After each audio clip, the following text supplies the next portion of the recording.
The Box Seat, brought to you by our stable of sponsors: Woodland Stud, Brecon Farms, New Zealand Bloodstock Standardbred, Stonewall Stud, the clubs Alexandra Park, Cambridge, Addington and Ashburton, Garrard's Horse and Hound, and IRT. It's your horse and our passion.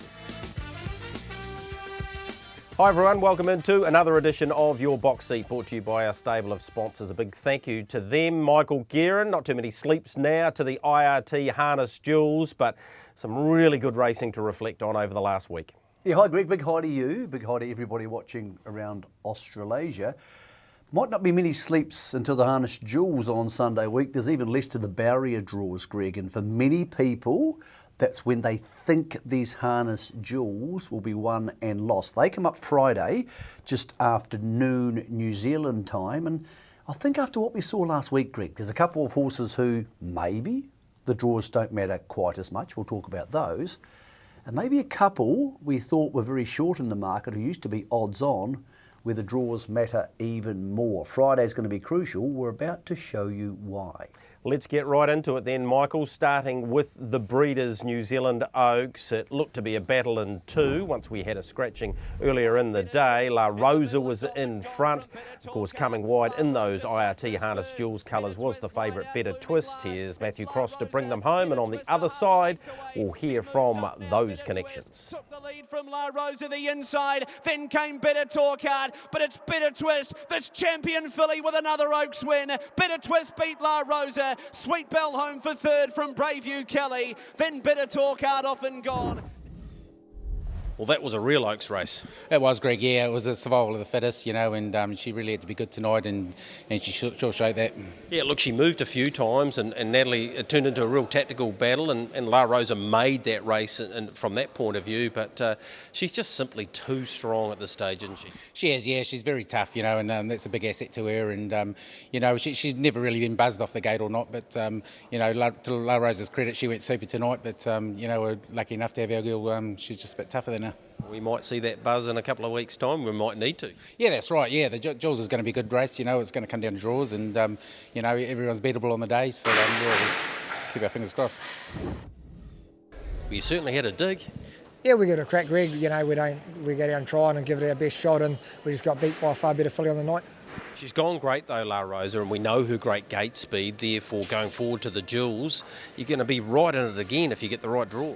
Yeah, as we know, the draws come to a big part of it, Jules, and yeah, she's good gate speed and good rolling in front, and over a mile you can just really let her run. She's a good stayer, so you know, tonight we go 154 for the last mile and still get beat, so we just got beat by a great filly and a great drive by Nat.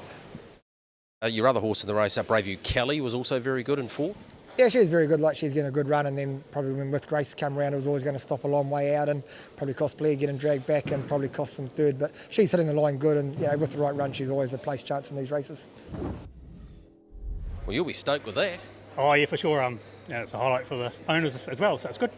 A Group 1 placing, well, she was already worth a fair bit of loot. Now she's worth a whole lot more. Yeah, for sure, because they did turn down very good money for it after she won her first race this season, so hopefully that justified it. Jared, in on the markers, it's great when you're in those positions over the longer distance and they're going that quickly. Going to Cambridge, that'll give you a bit of confidence if you get a right draw there too. Oh yeah, no, she seems to be actually getting better.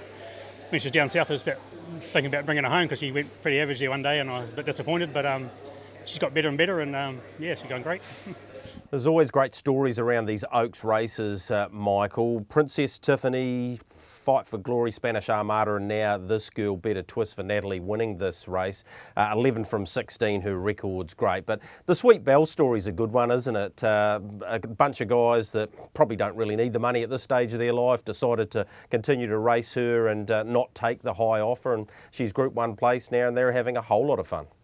Well, that's what I think the Jewels is about, Greg. It's what it should be about, is there's going to be those superstar, big name, big stable horses like Better Twist and La Rosa, but you're hoping in the Jewels concept that horses from smaller stables and without the big price tags at yearling time are going to get through and add those fairy tale elements. The reality is not many of them win the Jewels. That's relatively rare, although the first ever Jewels was won by that type of horse. Great to see her there. I actually thought she was really good, Sweet Bell, because even though she was 3 deep on the inside, she had to come past the Southland Oaks winner, who trailed and had a better run than her. So she's done a good job. But the story of the race is the winner. She's turned into a very dominant horse, Greg. I don't think she's a certainty at the Jewels because of the mile, because of the fact that she doesn't have naturally high gate speed, and maybe a La Rosa type horse could potentially lead. But I think this is going to be a Jewels perfectly suited to the way Natalie Rasmussen drives. And for a long time, the key to their driving has been don't move too much the first 400 and then move around and get parked and just keep running. Well, that helps negate a bad draw at the Jewels. Say, for example, Better Twist draws the second line. She's just sitting there doing nothing. Between the 12 and the 8, or even the 13 and the 10, she gets to move, and with that much respect, you almost certainly get parked, Greg. And then you say, would you take Better Twist parked outside biggest foe, La Rosa to win? That's a question for the punters to answer, Greg. At the moment, the answer for me is yes. $1.25 as we look at the market here for that 3-year-old diamond. So $1.25 for Better Twist. You're not going to be taking that pre-barrier draw because inside second row is not the draw that she'll be looking for. La Rosa $7, often gone 9. Then you're out to Life's a Beach, who was pretty good late in the Oaks there at 15s, and Darling Me, who we didn't get to see, who was a late scratching, of course. Just on her, Greg, Darling Me is expected to go. Spoke to Steve Telfer, so obviously woke up with a temperature on the morning. Monday she is looking a lot better, so they are confident Darling Me will be there. Just for punters to factor this into their mind as we head to the Jewels. In the pacing races, where there'll be no unruly horses, you are 1/3 chance of drawing the second line. Yep. 8 and 4 configuration, you are 1/3 of a chance of being on the second line. So anytime you go to have a bet on a horse you think should be leading at a $1.25 price, that's what you want, Yep. factor that in. Yep, you definitely need to do that. Both Jared O'Reilly and Sam Otley suspended until the night before the Jewels, or the weekend of the Jewels, with that whip rule and using it more than a wrist flicking motion. Right, we need to move on from that on to the other Group 1 with Garrards. Of course, it was for the 2-year-olds. Akuta looking to complete the double of the Harness Millions into this Group 1 feature. He moved around, got to the exact position Michael Guerin's just been speaking about, and did this to them. 2.5, now 3 lengths, now 4 on Cosmic Major and Montana DJ. He's pretty lush, this boy. It's all Akuta. He gets the Group 1. Akuta's far too good. Won it by 3 on Cosmic Major. Third to go by Montana DJ. Then came Major Perry. Good effort, Franco. Well, Akuta just went to another level. Oh, he did great, yeah. Look, Mark's always that high. You know of him, and he went super last week, but this week again, he's probably better again. He's made his way to the park position and he's been able to dominate. When they're able to do that, that gives everyone confidence. Oh, that's right. And Nat said he was very kind in the running, and he just sat there and relaxed. And when she pushed the button, he just went. Cosmic Major was good. He was very good, yeah. He had a nice run. Yeah, he's very honest. And, if he gets another nice draw in the drills, he's going to be a good chance as well. And Franco Mack, I actually think he went a much better race too. Oh, that's right, Greg, yeah. He done a fair bit of work last week, and it probably didn't suit him, but from the draw he probably had to work. But Coxie was very happy with him, and he hit the line well. So Akuta establishing himself as the best 2-year-old in the land. I didn't quite get to Scott Phelan, Michael Guerin and on he and Barry Purdon's 2 runners. Both of them went very good. Of course, Montana DJ in 3rd and Major Perry in 4th. But the way he went, he's absolutely gone to another level. Just on Barry Purdon and Scott Phelan's run, I spoke to Barry. They were returning home midweek this week, so he was happy enough. He was also realistic about what faces them at Cambridge. That was an extremely dominant performance by Akuta. Usually at this May Carnival at Addington, Greg, we see a juvenile come out and put its hoof in the air and say, look, I'm the one who's not feeling any pain. I'm the one who's not going through growing stages. I'm the one who's just going to do this no matter what happens. Yep. And that horse is now Akuta. So he's everybody's top pick to win the Harness Jewels 2-year-old Emerald, and unless he gets a bad draw, he'll start odds on, because as we saw, Greg, same thing. Came around the field from the second line, got to the park with that level of respect at Group 1 level for 100k. No one's probably going to try and park him. No. So if he produces to that level again, now it is harder to do that sitting parked at Cambridge because the bends are tighter, and you go around more of them, than it is at Addington. But incredibly hard to go past him. With juveniles, Greg, I think timing's crucial. We see it in both codes. Some horses can win the Golden Slipper and then 2 weeks later they're no good in the size produce, or they don't even bother turning up. Very similar for us, I think, that the horses in the zone win these races, and if you're that little percentage point off and you're growing and you're a little bit jointy, they never win. No, they don't. $1.45 if you want to take those odds, pre-barrier draw on Friday. So $1.45 him. Cosmic Major, good in second, $4.20. Franco Mac at $9, and then you're out to Montana DJ, also around that $9 quote. The other big bit of news to come out of the Rolleston base of Hayden Cullen, Michael, is that Tim Williams will finish his tenure there this week. He's been there for about 7 years, 16 Group 1s. All of them he's driven for either the All-Stars or the Hayden Cullen barn. Look, he's a terrific driver. He's driven over 500 winners. You don't do that and drive that number of Group 1 wins without having rare talent, and I'm sure, regardless of where he goes, and I spoke to him last night, he hasn't actually decided on that yet. He's currently going to be a freelance driver, but I can imagine that he'll end up at another stable at some stage. He'll be fine. He'll absolutely. It's a very similar story to the Blair Orange situation of a little bit longer ago. He'll find his way, and he's a rare talent. When Blair left the All-Stars all those years ago, I thought he was screwed. Yep. I just thought, well, there's no chance he'll continue on to drive as many winners because he doesn't have all that firepower behind him, and I was completely wrong. He went on to become our best driver in the country by an enormous margin since Dexter left. So Tim has the opportunity to do that. His career, he's only a young man. Yep. His career's in his own hands now. How hard he wants to work, how well he wants to communicate with people, how hard he wants to chase drives, which New Zealand drivers do terribly badly, all up to him. So he's got the talent to do it, quite clearly. So he's also driven a lot of winners which haven't had Hayden Cullen's or the All-Stars colours on them. He's driven a lot of winners for other people at different levels with some pretty poor ponies, predominantly in the South Island, Greg. So he'll be completely fine. Like all young people who have a career change at that age, it's entirely up to them what happens next. Yeah, and from a driving point of view, Michael, in terms of that 2-year-old, I would imagine that'd mean Mark Purdon comes back into the fray, so therefore he'd drive a Cooter and Natalie would drive Cosmic Major. But of course that's to be confirmed, but he is in the ownership of a Cooter after all.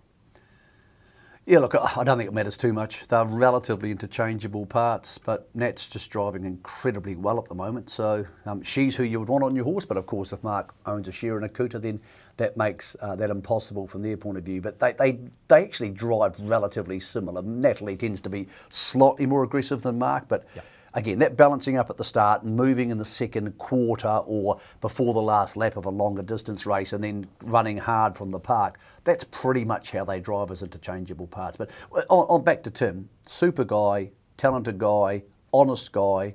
I won't say I'm going to wish him the best because he's not going to need my best luck. He'll be absolutely fine, and I think it's an exciting time for him. It's exciting for any young person when they leave someone else's employ and start becoming their own man or woman. One door shuts, we know the scenario there. Let's move on to the New Zealand Bloodstock Harness Million for the 3-year-olds, and it was a case of deja vu from the 2-year-old, Out of My Way, and those famous colours of Paul Nairn in front, Blair Orange, and able to hold them off in the $75,000 feature. Wide to half a length away. Regular Tyres running on. Out of My Way finding plenty. Regular Tyres running out of time from Leaf Stride. Out of My Way keeps digging and he won it. Out of My Way a nose on Regular Tyre. Third in Leaf Stride from Salvo. Well, congratulations, Paul. That's a heck of a turnaround. Yeah, no, thanks very much, Greg. Yeah, no, it was very satisfying. What do you put it down to? What did you change? Because clearly there was a massive improvement over the last couple of weeks. You just got a bit rough last week and galloped, as you know, and it just seemed like he just was touching a wee bit behind, just got under a boot a little bit. So I re-shod him and altered put some different hind boots on him, and just it's not ideal. Just your lead-up race having a gallop, it's always a concern because horses are just prone to do the same thing again quite often. So I just hope that the change has made a difference and they seem to do the trick.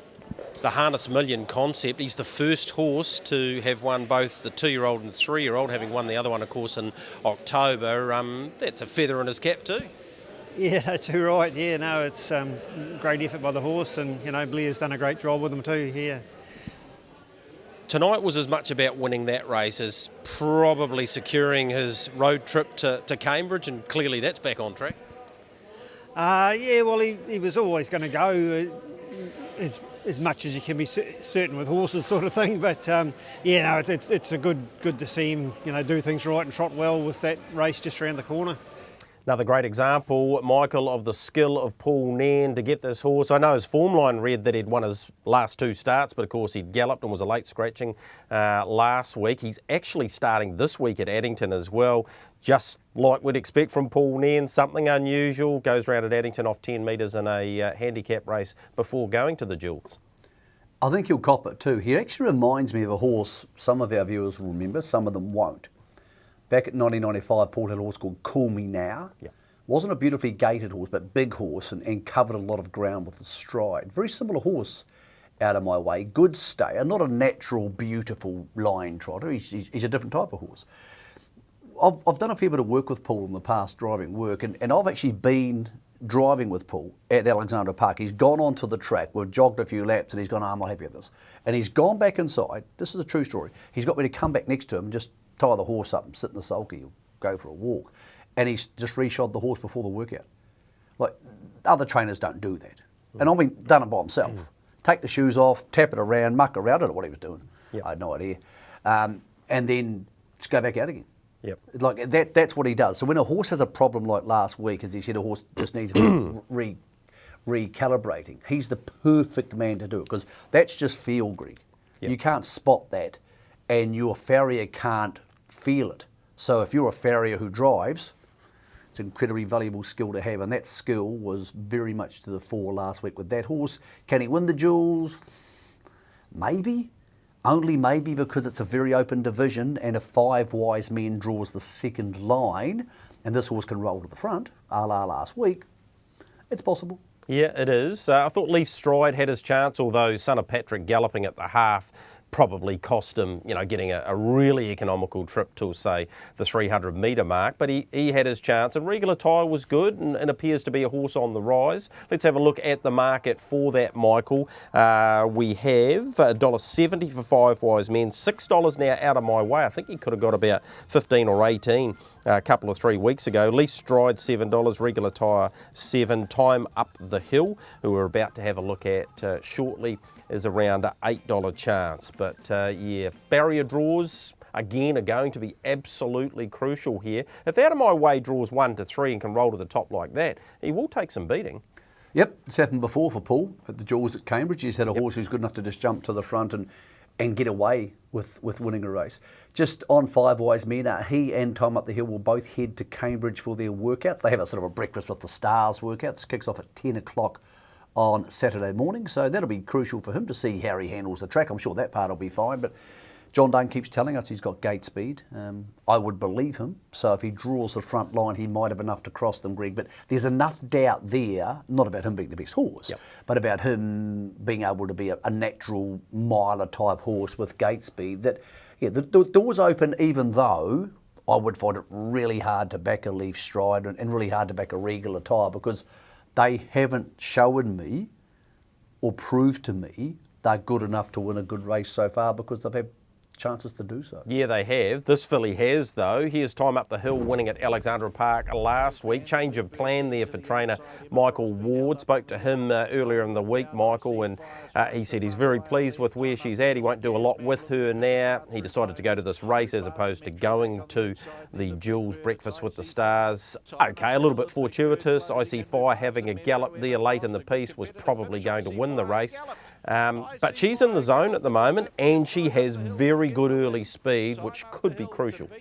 Will be crucial. I'm absolutely sure it will be, Greg. If she has that front line draw, which she's 2/3 of a chance of doing, so she's right on play. I'm not sure she can beat the bigger, stronger boys, but she's pushed them close before, and round Cambridge, sitting lead trail, Greg, she's got a chance. So you're saying she's not going to those workouts now? No workout for her. Okay. She won't be there. I wouldn't think she would need one anyway, and there's nothing to be learned from her at the workouts. We know she's got good gate speed. And we know left-handed's no problem. So, look, I think it's an open division if 5 Wise Men draws the second line, because I don't think, unlike a Cooter or Better Twist, he can just come around, sit park and beat them up. I don't think he's that good. We'll find out. All right, let's continue our look at the trotters with Brecon Farms and go to the 2-year-old section. This was the Lone Star event and a really nice performance here as well as we turn for home here. Mystic Max is widest on the track in the Michael Purdon colours. Blair Orange continuing an outstanding week for him. Got the business done here. Mr. Love through the middle, Wi-Fi up the inner, it's Mystic Max and Wi-Fi at the 50, Mystic Max digging deep, giving plenty, and Mystic Max got it. Mystic Max won the Group 2, beat Wi-Fi, third Mr. Love and a break off Toro Stride. Well, that's a nice race to win. It's a very nice race to win. Yeah, no, it's a real big thrill, and geez, you know, Blair drove him to perfection, but that's why he's the best. Got a really economical trip and he decided that he didn't want to get into any early burn, and that was probably the winning of the race. Yeah, it probably was, and I was a bit surprised. Obviously, I don't give drivers instructions, but I thought he might have gone to the front, but no, it worked out perfectly the way he drove him. He's becoming quite tractable, this horse now. He has led and won, and now he's come from back in the field, so that's very good signs going forward. Yes, very good signs. You know, it's good to see he's a bit versatile. He's 1-1 leading up and 1-1 with a sit sprint now. So perfect. You'll be looking forward to the duels, I'm sure, and he still looks to be an improving type. Yes, he's still on the improve. He's still not bomb-proof. You know, not many 2-year-old trotters are, though. And I think he'll be a bit better as a 3-year-old again. Well, congratulations on tonight. It's a big win for you. You took a bit of a risk with this guy, buying him, and you've stuck with the ship, and he's delivered for you, and good luck at Cambridge. Thanks for that, Greg. Yeah, he's doing a good job, isn't he? He took a punt, Michael, and he's getting... Michael took a punt, and he is getting the rewards now. Beautifully handled by Blair Orange. If you get a chance to go back and just watch every move he made in that race, he didn't panic at any stage, and 7 wins for the week for the country's leading reinsman and the 2 big age group trotting races there last Friday night. And I would say some sort of record. I think even though harness racing has a very proud history of family involvement, there wouldn't be many occasions where major races in each division have been won by a father and 2 different sons. Let's not forget Nathan Purdon was co-trainer of Krug for part of this season. Michael's come out and trained the biggest of the carrots for that age group division outside of the Jewels. And of course Mark's trained a whole bunch of winners before leaving the official training capacity out at Rolleston. So that in itself is not a small deal.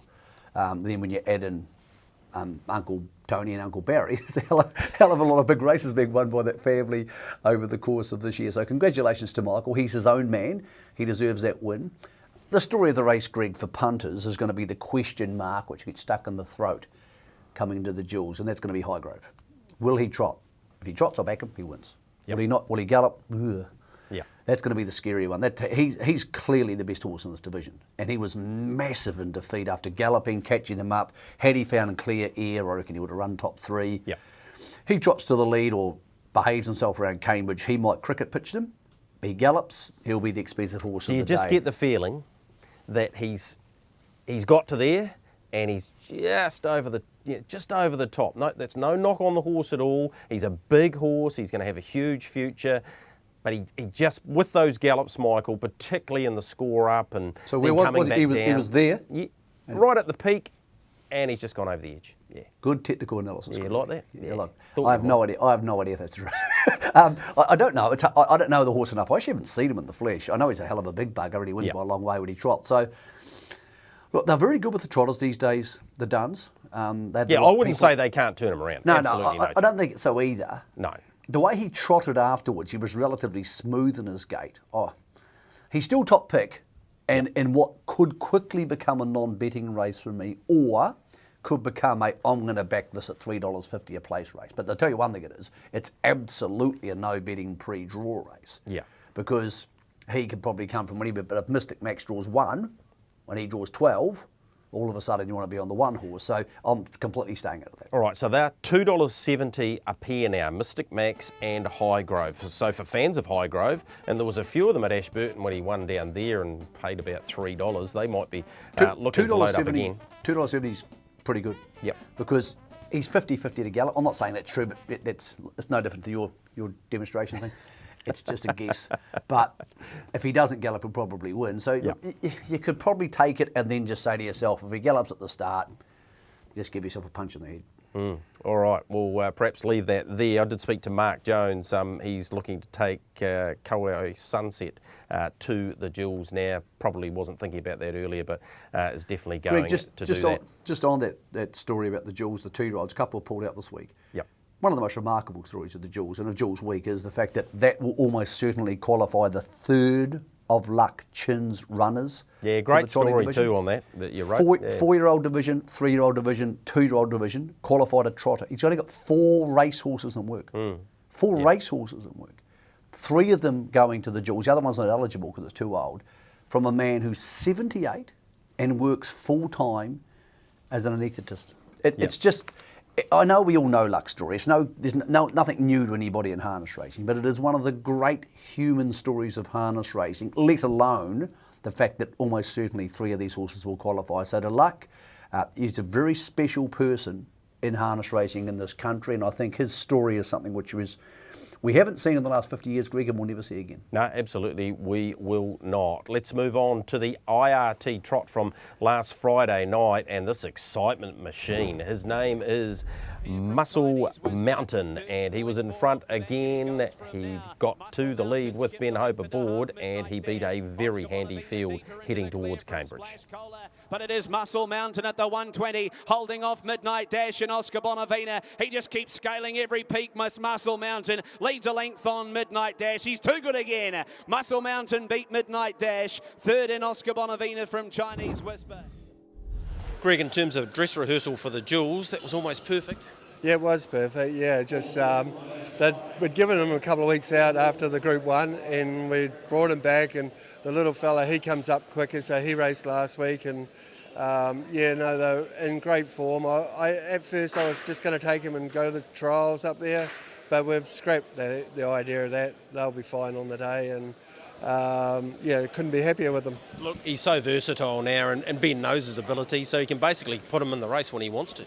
Yeah, well, Ben said he's just bulletproof, like out of the gate. He said he could have just led. He said he's got everything in tune now. So, yeah, it's great because we'll need, obviously, his gate speed if he draws handy on Jules Day. And Midnight Dash, he's just hardened up to this sort of racing, isn't he? Yeah, he's just a durable. Like old Mick said, he'll get a big one one day. He'll be in the right spot at the right time. He just follows speed so great, and he would have been better coming out of the 1-1, but he carted up Oscar and did it the hard way, and went super. Yeah, he's 11 from 16 now. Michael, did Greg Hope just give you a rap then? Yeah, I think he did. I think only because I said something nice about his horse. He's obviously a very good judge. He's a hell of a horse, this Muscle Mountain. When he was winning those races at 2, you never sort of know what to expect from them later on because heaps of those good 2-year-olds don't turn into anything, Greg. Maybe we misread that for maybe he was just a big, goofy 2-year-old doing it on natural ability. He's a genuinely good open class horse. Fascinating barrier draw. The draw of the Jewels, the most important one is him versus Bolt for Brilliance. I think everybody thinks one of those 2 will probably win. And if Bolt for Brilliance has got pretty good gate speed, if he draws inside him, that'll change the market. Muscle Mountain draws the front line, Bolt for Brilliance the second line, it'll completely change the market. Yeah, it's the draw of the Jewels. I don't think there's a lot between them, but I think Muscle Mountain, Greg, might be the more natural sprinter than Bolt for Brilliance. Is that the feel you get? I just think with his electric speed, although we've seen Tony come off the gate with Bolt for Brilliance too, that if he does draw anywhere 1 to 8, then he can dominate from the top end. And he just keeps rolling at that speed, which around Cambridge is going to make him incredibly hard to beat. Have a look at the market there. $2.10 is the price if you want to take Muscle Mountain now. $2.30 Bolt for Brilliance. Midnight Dash at $7. Ultimate Stride, who of course qualified with his win last Saturday, $9.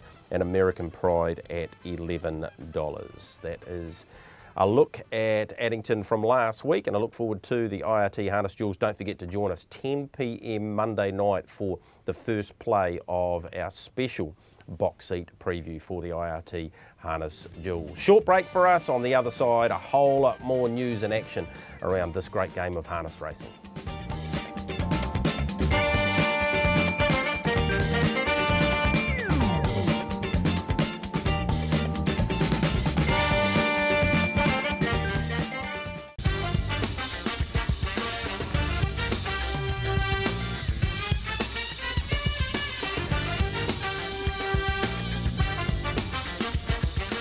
Welcome back into your box seat. Of course, big decision this week. HRNZ and the Clubs of New Zealand deciding on the official birth date of the harness horse and the standard bred in terms of whether it goes from the 1st of August to the 1st of January. Pretty sure that is likely to go through, so we might touch on that next week. Michael, we didn't touch last week on the passing of Ray Norton, the man who trained a New Zealand Cup winner back in 1967, trained a couple of hundred winners, did a pretty good job over a long extended period of time. Yeah, good horseman.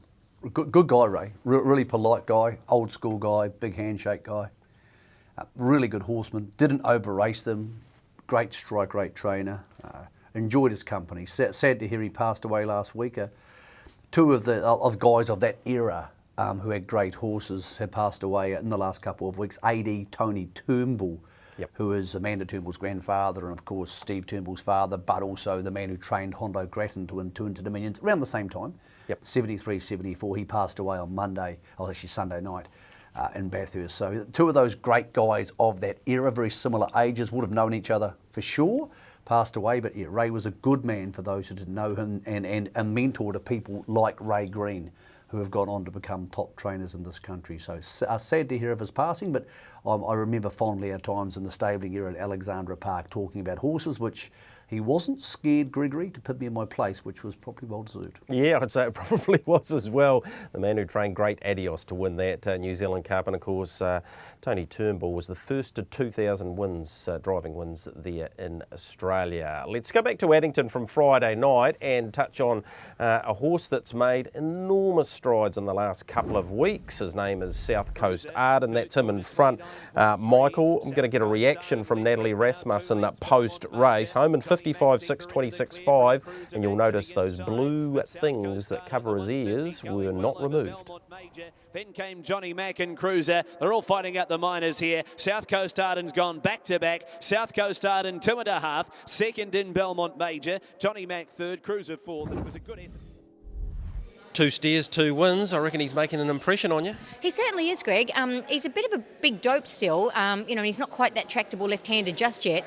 But he's really got some bottom to him, and I really like him. He made his way around them again, and once he gets in on the markers and can do what he wants to do, he appears to be really happy. Oh yeah, and he's fast, and he just feels like so bottomless. Like once they come near him, he just goes and goes. Like I didn't have to pull his ears off tonight. He was just coasting along out in front there, and yeah, I'd just love to get a good alley at Cambridge with him. I think he'd just scoot around there. That's 8 from 20, taking out the Elmwood Trading Company Winter Cup. Michael, when he does get to that position, if he's there Sunday week, he's going to be incredibly hard to get past. He's probably one of the underrated stories of the season, Greg. He came back in a very low grade, and he very quickly got up to a good grade, won good races, ended up in Cups grade races, and you sort of forget he's 4.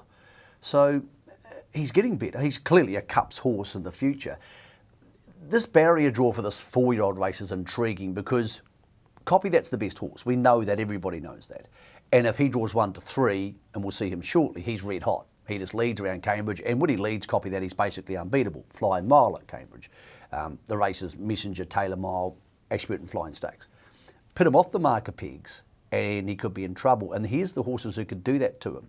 Bad to the Bone, doesn't mind parking horses. South Coast Arden now. Pembroke Playboy. Maybe a few others. So all of a sudden this race, which has this big dominant favourite at the top, Greg, you go to yourself, is he just going to be running to the front in these races? And that's the most crucial of the pacing barrier draws, because there's plenty of horses here, Greg, big, strong, tough, well-performed horses like this horse, who are going to think, nah, let's roll the dice. Yep, you're not wrong there. One that probably wouldn't do that was excellent on Friday night. They call him Romeo around the stable.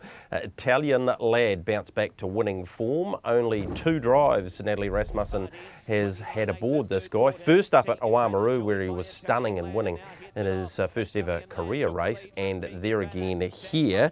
We'll get Natalie Rasmussen's thoughts on him and continue our look towards the 4-year-old Diamond and Emeralds post that. 2 clear of the Falcon. Here's 5 for Rasmussen. Italian Lad, 2 good for the Falcon. Mighty Louis third, and fourth in was Manjima. Well, he was right back to his best. He was, Greg. He had to be good tonight, but his sort of runs have been pretty good, just that little bit luckless. I just thought tonight we don't want to be unlucky, put him amongst it. And once he found Park, he felt really good. He just sort of felt to me a little bit on the line, not so genuine. He was busy with the ears flicking around, having a look. So a little bit of work in progress there, but he did feel very sharp. All right, he's made his way into the top 12. I think he was right on the cusp anyway, so... there's no reason why he shouldn't go around in the duels. No, that's right. He's off to Brisbane after that anyway, so he'll go up then, just carry on across to Sydney and up to Brisbane. So, it's great that he got into the duels. He may as well get amongst them. Natalie, it's hard to drive 5 winners anywhere, let alone back-to-back premiers. You've done it. That's got to be satisfying. Oh, very, Greg. I think I've just been pretty fortunate too. You look at the calibre of horse I've been driving, and even the couple of trotters that run seconds and third tonight, they all win a great race too. So the team's really sharp and they've all gone good.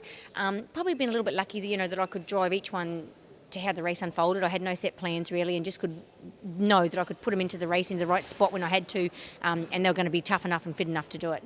Natalie, this freshen up that you've had, has it changed your approach or has it allowed you to spend more time perhaps doing the form and those sorts of things that you didn't have time for? Yeah, I just think, Greg, when we were doing the hard slog, we were shit off with the world and, didn't really want to be here. But now doing it like today, I think I slept for about 13 hours last night, got up late today and went for a run and all the rest of it and actually enjoying it a lot more. So I think that makes you feel better when you're not dog tired all the time. So, and you actually turn up and things work out. Yeah, back-to-back premier meetings. I don't think this would have happened before, Michael, where one driver's driven 5 winners on consecutive premier meetings. It may well have, but I can't think of one. And I thought it was worth asking the question of just what had made it, a lot easier now for her to concentrate perhaps just on the driving side of things. Well, sleeping 13 hours helps, Greg. Yeah, it does. I'm a big sleeper myself, and I admire anybody who can sleep 13 hours. It's an outstanding effort. I think it would have been done somewhere. Because Tony Hurley, he had a phase where he was incredibly dominant at Alexandra Park, where he might have been driving those Barry Purdon, Roy Purdon horses. So that might have been. I don't really know the answer to that question. I'm not really sure when premier meeting racing started, to be honest. Yeah. There were sort of, meetings which seemed like premiers, but it's a hell of a performance. People know my views on Natalie. She's a very different person, very hard person, which I like.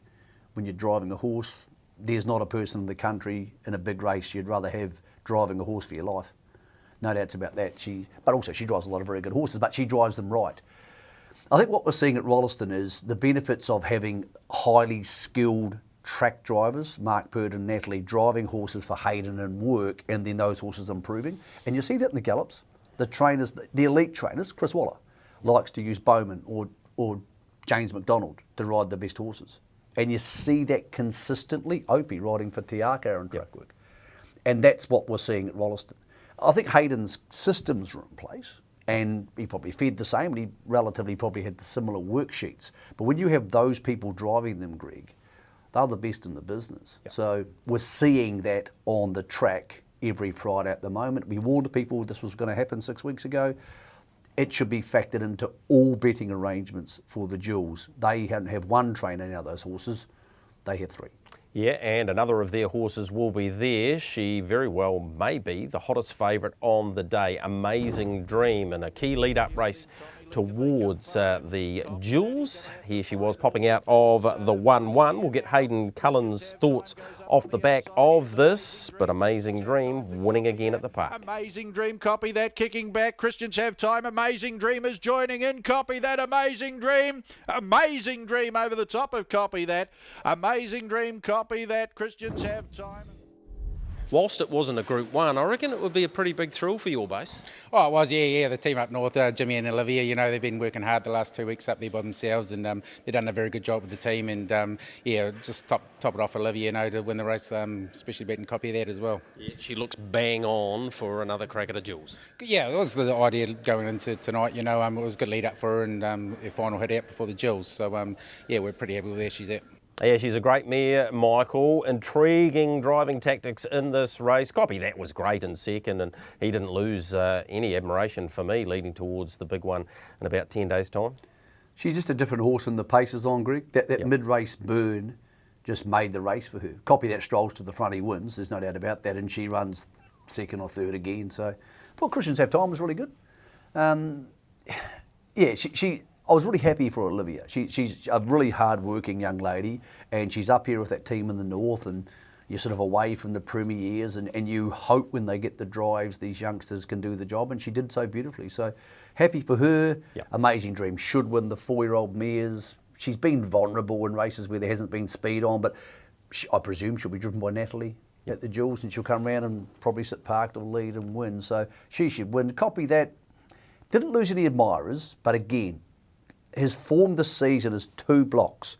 When he's led or been on the markers, when he hasn't led or been on, and it's not because he's not good coming from off the speed. We have no proof of that. Yep. It's just he's so good when he's on the marker pegs, Greg. So for my attitude to him for the Jewels will simply be where he draws, but more importantly, who draws inside him. All right, let's have a look at the market for the 4-year-old Diamond at Cambridge as part of the IRT Harness Jewel. So $1.15 for her, Need You Now $4.50, Plutonium Lady $7. There's a long old tail to this field, Michael. There's a long tail to most age group races in Australasia of both codes, Greg.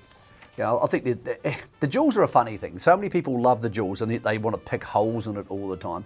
The bottom line is by this stage of the season, you're going to have fields with long tails. And when we get to most races, like for example, the Oaks or whatever, there's only ever 3 or 4 chances in these races. Now this race here, for example, the 4-year-old Emerald, is a mini New Zealand Cup for next year, minus Spankham and Self Assured. You copy that, South Coast Artem, Pembroke Playboy, Bad to the Bone, Christians Have Time, Kango, excellent last week and won, Italian Ad Leva, Steal the Show, Mighty Louis in good form.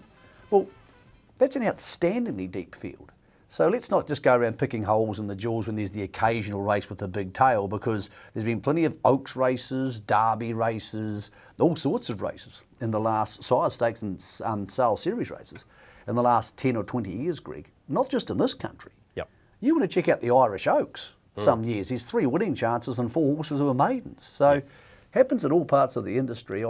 I'm not bothered by it at all. The one other thing we need to get our heads around is if a long tail race happens, I don't care if there's 8 in that race of the Jewels. We don't have to have 12 in every Jewels race. And it's not some big failure if there's not 12 in the Jewels and we need to move the Jewels away from winter. Sometimes there isn't going to be a capacity field in a big race, Greg.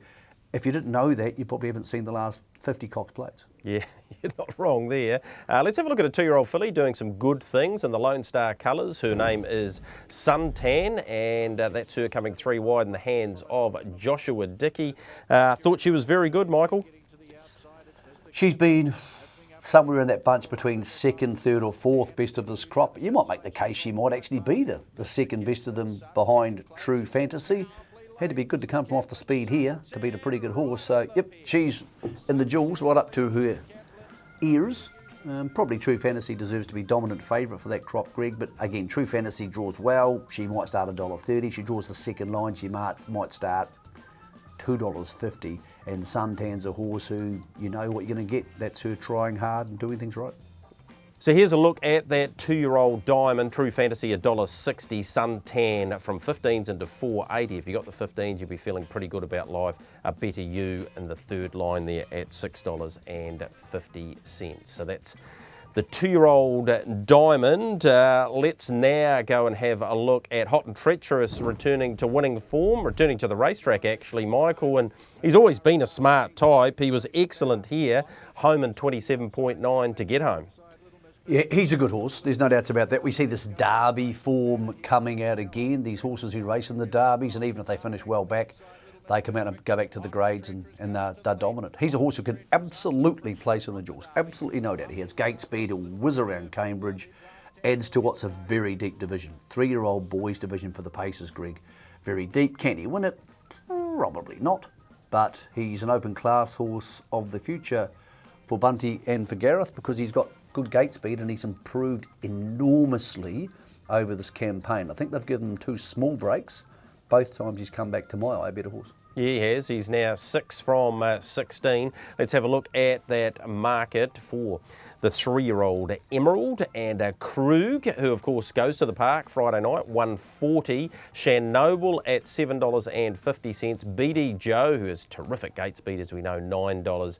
Ragazzo Mac at $11. American Dealers, I thought his run was pretty good the other night actually. He's an $11 chance, and American Dealer and a copy of that will both go to Cambridge for the Breakfast with the Stars there on Saturday. Okay, short break for us. When we come back, we've got some preview to do on the upcoming events here in this harness racing land over the weekend in New Zealand.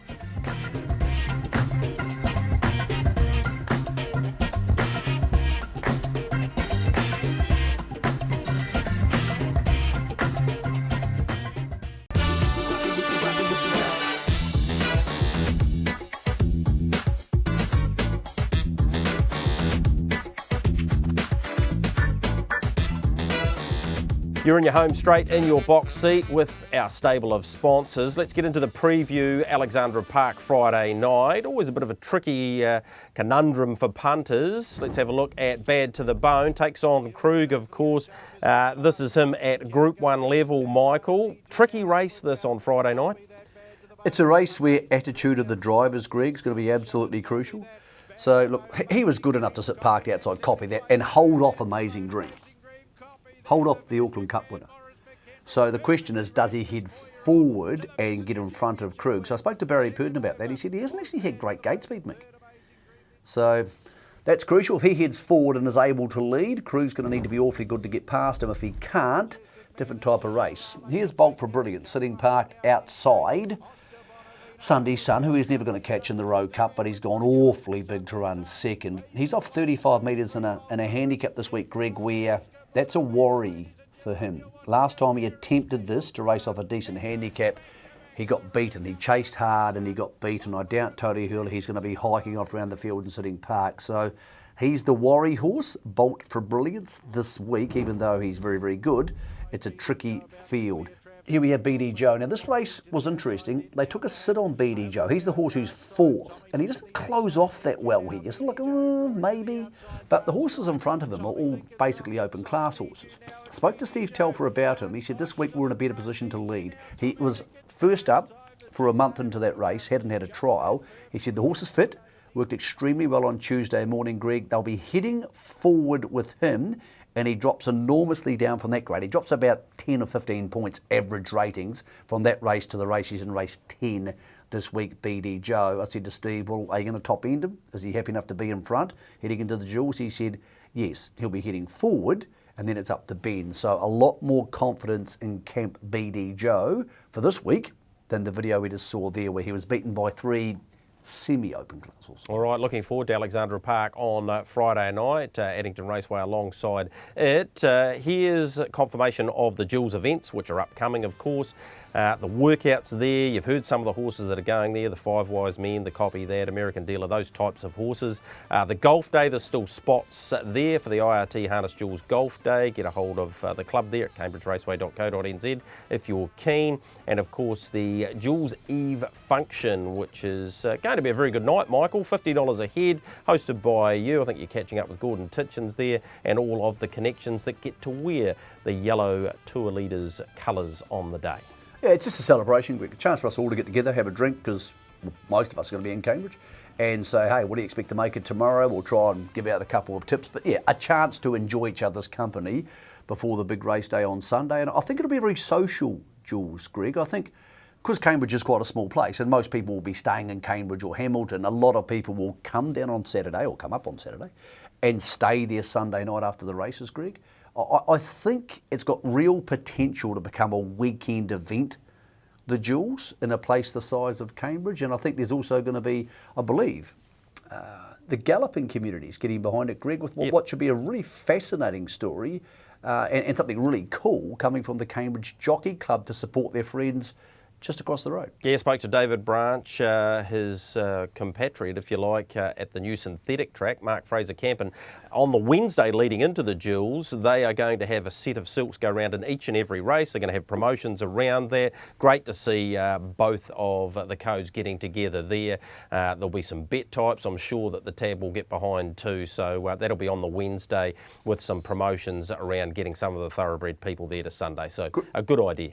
Greg, what I want to see is this. Harness Racing has Matt Peden on their team, who's doing a really good job as a bookmaker, but it's still outrageous that we don't have head-to-head betting options on harness racing when it happens on every Gallops race. Wednesday, Hastings, every race will be head-to-heads. for the jewels, let's give the boys their head. If they're any good at their job, let them go head to head. Let them have 4 head to heads. Yep. Let them do something. Times, give them the whole lot. This rubbish of giving gallops one level of bookmaking and harness racing another level of bookmaking is totally inappropriate. Yep. Now, I realise it's not going to happen every week, and I know the bookies, I'm the last person they want to hear from. But this is the jewels. This is a big deal. It's 9 Group 1s in the middle of winter. Yep. Open your shoulders. Have a crack. Give Matt and the boys their head, because if you're not going to support this TRB, what are you going to support? All right, we'll see what they come up with for the jewels. We know what the sponsor has come up with. His name is Richard Cole, and the team at IRT. I got the chance to catch up with him at Addington last Friday night to announce something pretty special. Couple of weeks' time's a big time for IRT, but you've come up with another announcement this week. We have, Greg. Thanks for having me on. Good to see you. Always great to be down here and enjoying the evening.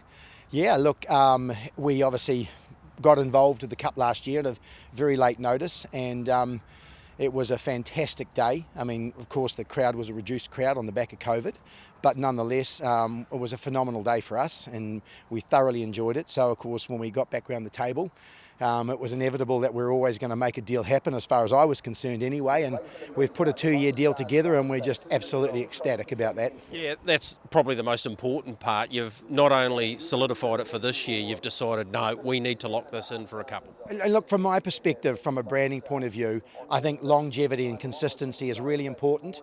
I think about, races globally that I'm, consider, and I look back over years and who do I still think is the sponsor, and the Melbourne Cup comes to mind, and I still think of it as the Emirates Melbourne Cup, and they haven't been involved for some time. So for me, if we're going to get involved in an event, I think it's really important that we can be part of it for as long as we can, because it's really important to build that brand integrity, and I think it's just important to be front of mind, key for me. What does it mean for IRT to be associated with this iconic race?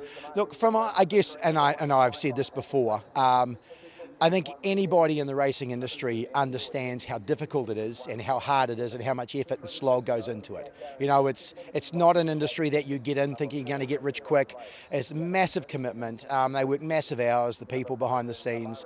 And I'm very respectful of what goes into ensuring that people bring horses to the races and can compete and try and make a living. So from my point of view, to be involved in this is just a very small way that we can give back to an industry that puts so much in, to the pleasure of people, owners, participants that come along to the race. So from that perspective, I'm just really excited to be able to do that. And of course, again, very important for us is that the industry is very loyal to what we do, and that's important to us, that we can show our way of putting back into that industry.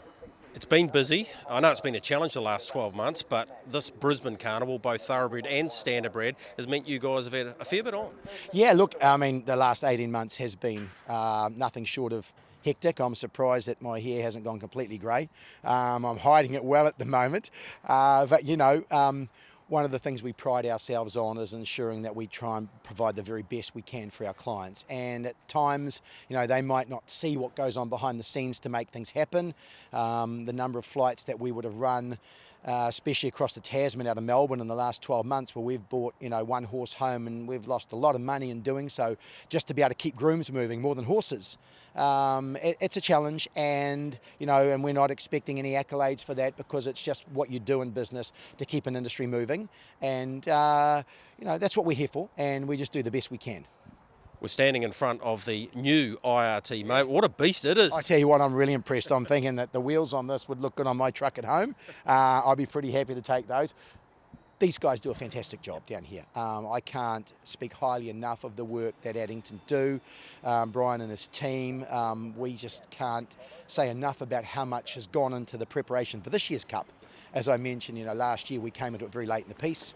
We were still in a very restrictive COVID environment, and there was a lot of things we'd like to have executed and couldn't, but we've got the opportunity to this year, and they have really gotten on board very quickly, and there's a lot happening, and I just cannot wait for that Tuesday in November. It's going to be a massive day. Yeah, well, watch the space in terms of some of the ideas that'll be in behind that. Hey, look, it's great to catch up with you here at Addington. Well done on securing that sponsorship again, and thanks for your great support of the box seat too. That hasn't hasn't gone and certainly is not missed, I'm sure. No, thank you very much. And as I say, we're just thrilled to be part of this fantastic industry, and I'm just having an absolute blast. Thanks, Greg.